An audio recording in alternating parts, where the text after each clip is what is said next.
The Galactic Confederation had always prided itself on being thorough. Not necessarily efficient, mind you. Efficiency was for species who hadn't figured out how to make bureaucracy into an art form. No, the Confederation specialized in being magnificently, spectacularly thorough, the kind of thorough that could turn a simple welcome to the galaxy handshake into a 17-month evaluation process, involving no fewer than 43 different committees and enough paperwork to deforest a small moon. Which was exactly how humanity found itself in its current predicament. The species evaluation protocols, as they were so grandly named, had been designed by the Altarian Commerce Guild approximately 3 centuries ago. The Altarians, bless their calculating little heart, had realized that letting random species join the galactic community without proper vetting was like giving hyperdrive technology to a toddler, technically possible, but likely to result in someone's homeworld getting accidentally converted into exotic matter. The protocols were comprehensive, covering everything from basic cognitive function tests, can your species count past 10 without using appendages, to cultural compatibility assessments. Do you consider ritual cannibalism a diplomatic greeting? But the crown jewel of the evaluation process, the test that every species had to pass before being granted full membership privileges, was the combat readiness assessment, because apparently in a galaxy where most conflicts were resolved through strongly worded diplomatic notes and trade embargo threats, the ability to swing a sharp object at things was still considered a fundamental requirement for civilized society. The logic, such as it was, went something like this.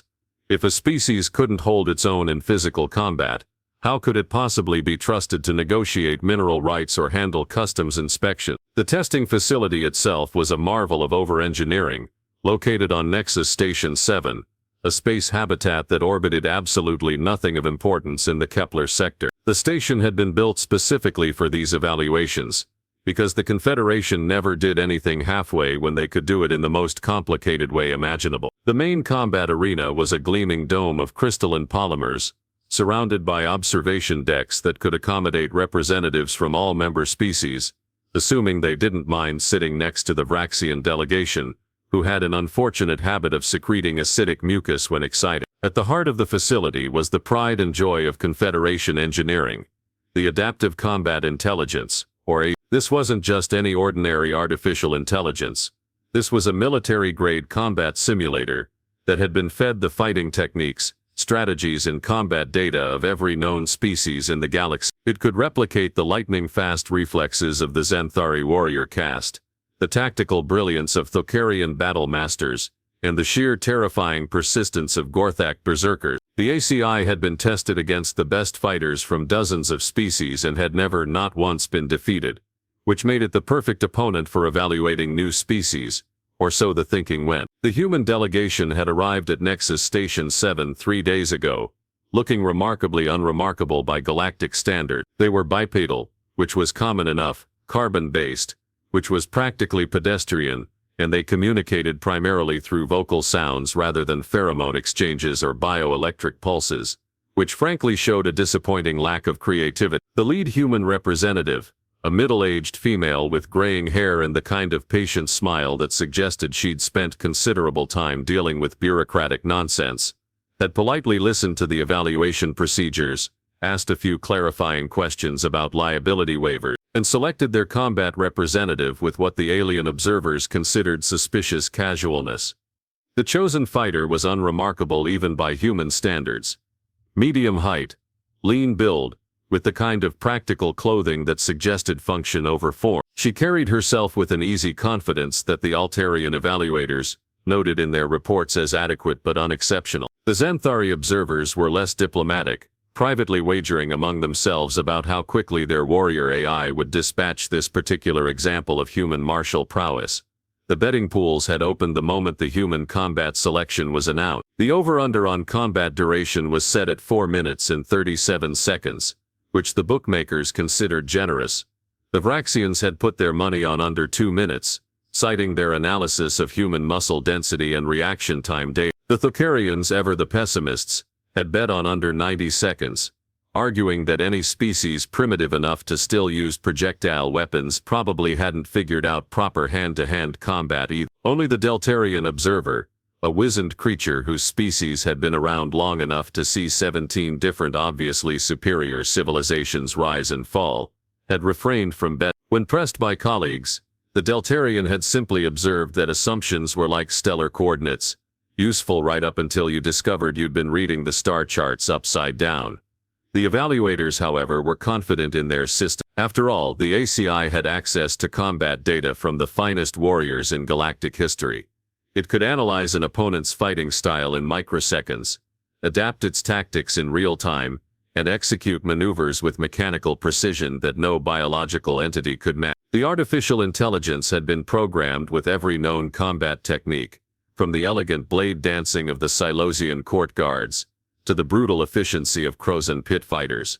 What could possibly go wrong? The morning of the evaluation dawned, or rather, the artificial lighting system cycled to morning mode, with the kind of bureaucratic pomp that only the Galactic Confederation could manage. Representatives from 17 different species had gathered in the observation decks, their various breathing apparatus, translation devices and dignity preservation fields humming in harmonious cacophony. The air recycling systems were working overtime to accommodate everyone from the methane-breathing Gordak delegation to the photosynthetic Luminari, who insisted on supplemental ultraviolet lighting that made everyone else look like they were suffering from chronic indigestion. Admiral Hex, the station's commanding officer and a Zenthari of considerable military bearing, stood before the main observation window reviewing the morning's proceedings with the satisfaction of someone who knew exactly how the day would unfold. The Zenthari were the self-appointed military advisors to the Confederation, a role they'd assumed primarily because no one else wanted the headache of coordinating defense policies among species who couldn't agree on what constituted a proper greeting, let alone military doctrine. The human representative will be evaluated using Standard Protocol 7, Hex announced to the assembled observers, his translation device rendering his naturally harsh vocalizations into diplomatic standard. The ACI has been configured with combat parameters appropriate for a bipedal species of their general physical specifications. What this meant in practical terms was that the artificial intelligence had been programmed to fight at approximately 60% of its maximum capability. This wasn't condescension, well, not entirely, but rather standard procedure. The evaluation wasn't designed to annihilate the test subjects, merely to provide a comprehensive assessment of their combat potential. Previous experience with over-enthusiastic AI settings had resulted in the unfortunate incident with the Magellan 7 representatives, and the resulting diplomatic protests had tied up the Confederation Council for months. The ACI itself was a marvel of engineering that had cost more than the gross domestic product of 12 minor star systems. Its physical manifestation was a humanoid frame constructed from adaptive metamaterials that could shift density, texture, and even basic shape within predetermined parameters. The AI could simulate everything from chitinous exoskeletons to crystalline armor plating, adjusting its combat style and capabilities to provide an appropriate challenge for each species. When the facility's chief technician and Altarian, who had spent the better part of her career fine-tuning the evaluation protocols, was practically vibrating with professional excitement. The Altarians experienced emotion primarily through the satisfaction of properly categorized data, and today promised to provide extensive new information about human combat capabilities for the ever-growing galactic database. The ACI's combat library currently contains detailed analysis of 4,732 distinct fighting styles, she announced to anyone within auditory range, which on a station with 17 different species meant precisely no one was listening. It has successfully adapted to every physiological configuration we've encountered, from the multi-limbed combat techniques of the Arachnari to the aerial maneuvers of the wing-capable Seraphi. The betting pools had grown considerably overnight. The Crozon delegation had arrived with what appeared to be their entire planetary treasury, eager to wager on the combat duration. Their species had a cultural obsession with ritualized violence that made them excellent judges of martial prowess and terrible dinner guests. The current odds heavily favored an ACI victory in under 3 minutes, with various subcategories for style of defeat, number of attacks required, and whether the human would require medical attention afterward. The Gordak had established a side bet on whether the human would attempt to surrender before the combat concluded, a wager that several species had found distastefully pessimistic until reviewing the available data on human conflict resolution preferences. According to their research, humans showed a marked tendency toward negotiated settlements and diplomatic solutions, which the Gordek interpreted as evidence of combat aversion. Only the elderly Deltarian observer remained notably absent from the gambling frenzy, instead spending his time in quiet conversation with the human diplomatic team. The other species had initially assumed this was simply political courtesy, but close observation revealed the Deltarian was asking unusually specific questions about human military history and combat doctrine. When pressed by curious colleagues, he had merely noted that thorough research was the foundation of informed speculation. The equipment selection had been conducted according to standard protocols, which was to say with the kind of fairness that looked good on official reports, while ensuring the evaluation remained properly controlled. The human fighter had been offered a selection of weapons from the standard testing armory: molecular-edged combat blades, plasma-charged polearms, and various projectile weapons that fired everything from solid slugs to contained energy bursts. She had selected, to the visible confusion of several observers, a simple training sword, not even a proper training sword, but one of the blunt-edged practice weapons used for beginning students learning basic combat forms. The blade was constructed from standard durasteel, with intentionally dulled edges, and a weighted balance designed for safety rather than effectiveness. It was, by any reasonable measure, the least threatening weapon in the entire armor. The Zenthori delegation had actually requested clarification from the human diplomatic team, assuming there had been some translation error or cultural misunderstanding. Surely no serious warrior would voluntarily handicap themselves with training equipment when facing a combat evaluation that would determine their species' galactic standing. The response, delivered with the same patient politeness that seemed to characterize all human diplomatic interactions, was that their representative was comfortable with her selection and ready to proceed with the evaluation at their earliest convenience. Admiral Hex had privately consulted with Dr. Wynne about adjusting the ACI's combat parameters even further downward, concerned that the combination of deliberately inferior equipment and apparent human inexperience might result in an embarrassingly one-sided encounter. The doctor had assured him that the AI's adaptive programming would automatically scale its response to provide an appropriate challenge, regardless of the opponent's equipment choices. After all, the ACI had been designed by the finest military engineers in the galaxy, programmed with centuries of combat data, and tested against the most skilled fighters of dozens of species. What possible challenge could one human with a blunt practice sword present to such a sophisticated system? The countdown to combat initialization had begun, and across the observation decks, beings from across the galaxy settled in to witness what they were certain would be a brief educational and thoroughly predictable demonstration of galactic military superiority. The arena descended into the kind of expectant silence that typically preceded either a religious ceremony or a spectacular disaster. The ACI materialized in the center of the combat zone, its adaptive form settling into what the observers recognized as a standard humanoid configuration.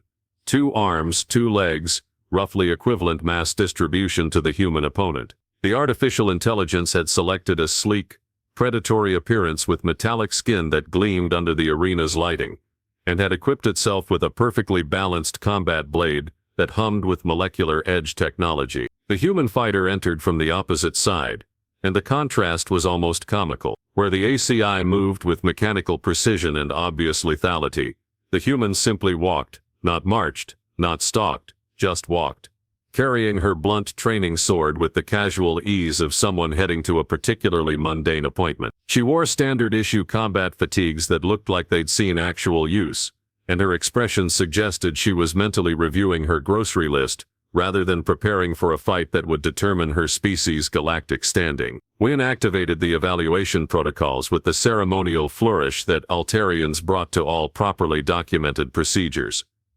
Combat assessment initialization. Now, she announced, and the arena's containment fields hummed to life. The ACI immediately began its tactical assessment protocols, sensors sweeping over the human opponent to analyze muscle tension, breathing patterns, stance, and grip positioning. Its combat library executed rapid comparison searches, cross-referencing the human's physical presentation against thousands of documented fighting styles. The analysis completed in 0.03 seconds and returned what the AI's programming classified as inconclusive data. This was unusual. The ACI was designed to categorize opponents within the first few milliseconds of engagement, identifying their likely combat style, preferred techniques, and tactical preferences. Instead, it found itself examining a fighter whose stance suggested no particular school of combat, whose breathing indicated neither pre-combat stress nor meditative focus, and whose grip on her weapon was so relaxed it barely registered as intentional. The first exchange began when the ACI executed a standard probing attack, a quick thrust designed to test the opponent's reflexes and defensive capabilities. It was textbook combat theory: begin with simple maneuvers to gather data, then adapt tactics based on observed responses. The human did something that wasn't in any combat manual the ACI had ever analyzed. She didn't block, parry, dodge, or counterattack. Instead, she stepped slightly to one side while simultaneously rotating her torso, a movement so economical that it barely qualified as evasive action. The ACI's thrust passed harmlessly through the space where she had been standing a fraction of a second earlier, and somehow her training sword was suddenly pressed against the AI's extended wrist. Not cutting, not striking, just there, touching. With the gentle persistence of someone trying to get a friend's attention, the ACI's tactical processors experienced what could charitably be called confusion. Its sensors detected no force behind the contact, no attempt at damage, no recognizable combat technique. The human had simply moved in a way that put her weapon exactly where it needed to be to interfere with the AI's attack, using what appeared to be less effort than most beings expended checking the time. The artificial intelligence recalibrated and attempted a more complex sequence, a feint followed by a spinning attack that should have forced the human to commit to a specific defensive response. This was advanced tactical theory, the kind of maneuver that had defeated Thakarian battlemasters and Zinthari combat specialists. The human shifted her weight, took a half step backward, and somehow the ACI found itself completely off balance, its spinning attack carrying it in entirely the wrong direction, while that infuriating training sword just touched the back of its neck as it passed. The observers in the galleries had stopped making noise. The Crozon delegation was leaning forward in their seats, their usual bloodthirsty enthusiasm replaced by genuine perplexity. The Zinthari military advisors were rapidly consulting their combat databases, trying to identify whatever exotic fighting style they were witnessing. The ACI escalated its tactical response, executing a complex series of attacks that incorporated techniques from 6 different species. It was a devastating combination that should have overwhelmed any single opponent, through sheer variety and unpredictability. The artificial intelligence moved with mechanical perfection, each strike flowing seamlessly into the next, creating a whirlwind of lethal precision. The human continued her grocery list meditation, apparently unaware that she was supposed to be overwhelmed. She moved like someone navigating a crowded marketplace, making small adjustments to avoid collisions with inconsiderate shoppers. Every time the ACI's blade should have connected, the human was somewhere else, not dramatically elsewhere, just slightly casually insufficiently elsewhere. And throughout it all, her training sword maintained its gentle, persistent contact with various parts of the AI's anatomy. A touch on the shoulder here, a tap on the elbow there, the lightest possible contact with the side of the neck. Never striking, never cutting, never applying force. Just present, available, politely insistent. The ACI's combat processors began generating error reports. Its tactical algorithms were designed to respond to recognizable combat behaviors: attacks, blocks, counters, evasions. What they weren't prepared for was an opponent who seemed to be having an entirely different conversation than the one the AI was trying to conduct. 53 seconds into the engagement, the artificial intelligence made a critical decision. It abandoned all pretense of measured evaluation and activated what its programmers called maximum tactical response, the kind of all-out assault reserved for genuine combat threat. The ACI became a blur of motion, striking with the speed and precision that had made it undefeated against every opponent it had faced. It was a display of mechanical perfection that should have been impossible for any biological entity to counter. The human did something that would later be described in official reports as kinetically improbable. As the HFY committed to its overwhelming assault, she simply wasn't there to receive. But her training sword was exactly where the AI's own momentum carried it, and 54 seconds after combat had begun, the artificial intelligence found itself in the unprecedented position of having defeated itself with its own perfectly executed attack. The arena fell silent except for the gentle hum of the containment fields, and the sound of the HFY system cycling through what could only be described as mechanical confusion. The silence stretched on with the uncomfortable persistence of a diplomatic incident, waiting to happen. 17 different species, representing some of the most advanced civilizations in the galaxy, sat in their observation decks staring at a scene that their collective military doctrine insisted was impossible. The HFY, the pride of Confederation engineering, the undefeated champion of galactic combat assessment, was lying on the arena floor in what could generously be called a state of tactical reconsideration. The human fighter stood quietly beside her defeated opponent, still holding her blunt training sword with the same casual grip she'd maintained throughout the encounter. She appeared to be waiting for someone to tell her what happened next, like a polite dinner guest uncertain about the proper order of utensils. Admiral Hex was the first to break the silence, though what emerged from his translation device was less a coherent statement than the linguistic equivalent of a system crash. The Zenthori military mind, trained through generations of tactical analysis and strategic planning, was attempting to process an event that violated several fundamental assumptions about the nature of combat itself. When had gone completely still, which for an Altarian was roughly equivalent to other species, screaming in existential terror. Her entire professional career had been built on the foundation of predictable, categorizable, properly documented phenomena. The scene before her represented something far worse than a malfunction. It suggested that her fundamental understanding of combat dynamics was so incomplete as to be essentially decorative.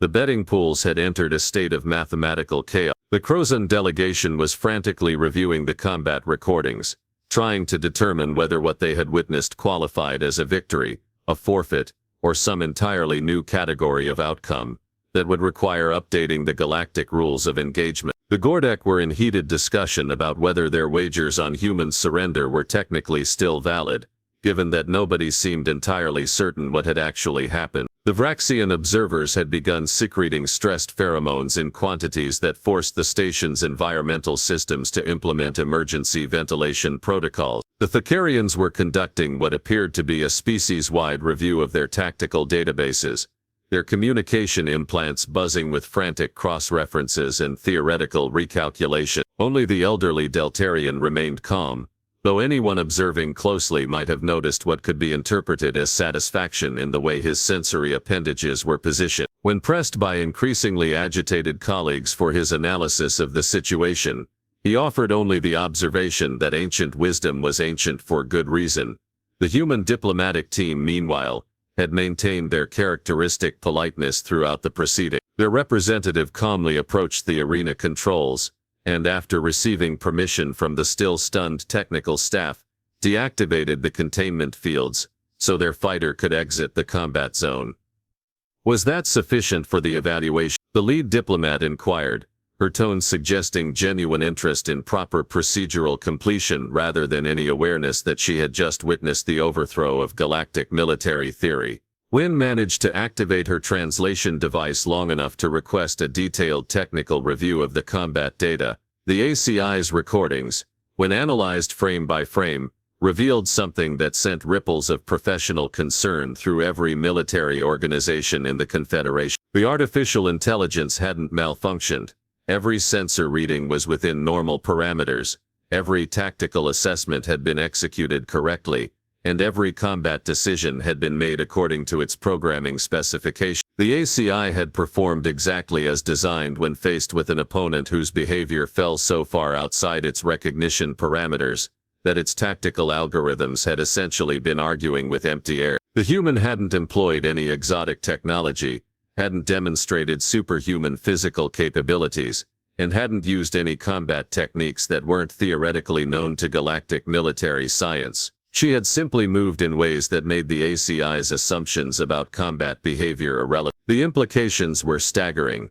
If a single human with a blunt training sword could defeat the Confederation's most advanced combat AI through methods that couldn't even be properly categorized, what did that suggest about the effectiveness of galactic military doctrine? How many other inferior species might possess unconventional approaches that could render sophisticated tactical systems useless? Admiral Hex found himself contemplating the uncomfortable possibility that the Zenthari military establishment's carefully constructed hierarchy of combat effectiveness might need some fundamental revision. The Crozon delegation was already discussing whether their traditional emphasis on overwhelming force might benefit from incorporating whatever this thing was that humans did instead of proper fighting.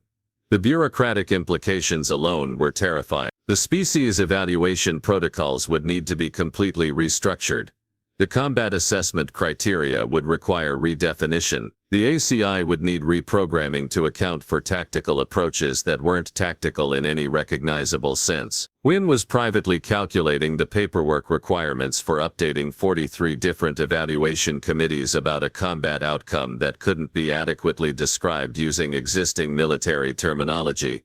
The forms alone would require the invention of new categories of document. The human fighter, oblivious to the administrative crisis she had precipitated, accepted a standard-issue towel from a maintenance technician and began cleaning her training sword with the methodical attention of someone who took proper equipment care seriously. When asked by curious observers about her combat technique, she offered the surprisingly unhelpful explanation that she had simply paid attention to what was happening. The betting pools eventually settled on classifying the outcome as human victory by tactical transcendence, a phrase that would enter galactic military vocabulary and spawn approximately 300 academic dissertations over the following decade. The Crozon delegation collected their winnings with the confused satisfaction of gamblers who had accidentally bet on the right impossible thing. As the various species began filing out of the observation decks, their conversations buzzing with theoretical implications and practical concerns,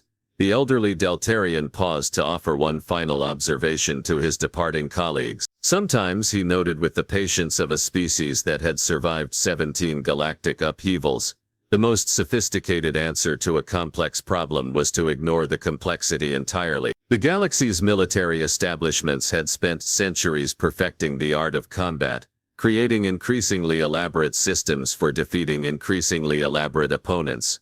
They had never considered what would happen when someone simply refused to participate in their elaborate conversation. The human diplomatic team submitted their completed evaluation paperwork with characteristic thoroughness, and departed Nexus Station 7 with polite expressions of gratitude for the Confederation's hospitality. Their combat assessment had been officially classified as successful, though the evaluating committee had needed to create an entirely new category of success to accommodate the result. And across the galaxy, military academies began the long, complicated process of trying to teach their students how to fight opponents who might not be fighting back.